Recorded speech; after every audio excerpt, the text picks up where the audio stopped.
இங்க நம்ம hero love பண்ணிட்டு இருக்க பொண்ணு அவசரமா பாட்டிக்கு உடம்பு முடியலையேன்னு ஊருக்கு கிளம்பிடுறா.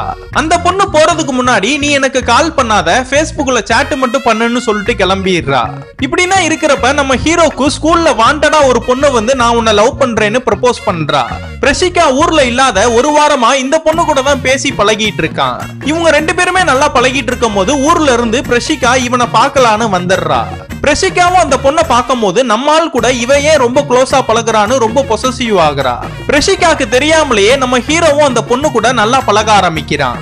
அந்த பொண்ணு கூட இவன் ஹக் பண்ணி நின்னுட்டு இருக்கும் போது நம்ம பிரஷிகாவும் பாத்துறா. நீ ஒரு பொம்பளை பொறுக்கி, நீ என்ன ஏமாத்திட்டேன்னு இவனை பயங்கரமா திட்ட ஆரம்பிக்கிறா. அதுக்கு நம்ம ஹீரோவும் நீ என்ன அவ்வளவுதான் புரிஞ்சு வச்சிருக்கியா, நீ என்ன சந்தேகப்படுறியான்னு பிரஷிகாவை பிரேக்கப் பண்ணிடுறான். இவ போனா என்ன புதுசா வந்து அந்த பொண்ணை லவ் பண்ணலாமேன்னு பார்த்தா அப்புறம் தான் தெரியுது நம்ம ஹீரோவை ஃப்ராடா இல்லையான்னு செக் பண்றதுக்காக பிரஷிகா தான் அவளோட ஃப்ரெண்டை விட்டு பழக விட்டான்னு.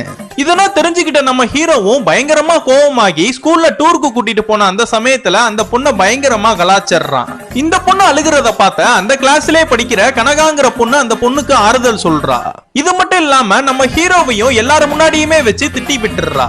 நம்ம ஹீரோவும் அசிங்க தாங்காம இந்த பொண்ணையும் நம்ம பழி வாங்கணும்னு பயங்கர கோவமா இருக்கான். அப்பதான் இந்த பொண்ணோட அப்பாக்கு சொட்டன்னு தெரிய வருது. அதனால இந்த பொண்ணோட அப்பாவை சொட்டன்னு வம்புழுக்கிறாங்க. இந்த பொண்ணு அதெல்லாம் கேட்டு பயங்கரமா அழுக ஆரம்பிச்சிடறா. அந்த நேரத்துல அந்த கிளாஸுக்கு சாரும் வந்துடுறாரு.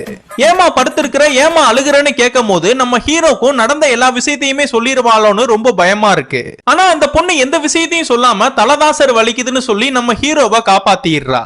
அந்த பொண்ணுகிட்டே நம்ம ஹீரோவும் டைரக்டா போய் நீ ஏன் என்ன மாட்டி விடலன்னு கேக்குறான். அதெல்லாம் எனக்கு தெரியாது, ஏன்னா என்கிட்ட கேட்காத, என்கிட்ட பேசாத, இந்த இடத்தை விட்டு கிளம்புன்னு சொல்லிடுறா.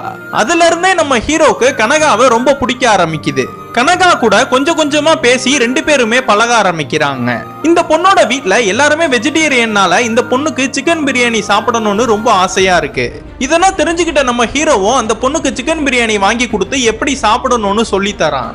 இதுக்கப்புறம் என்ன ஆச்சுன்னு உங்களுக்கு தெரியணும்னா கீழே கமெண்ட் பாக்ஸ்ல பார்ட் 3ன்னு போட்டு போங்க.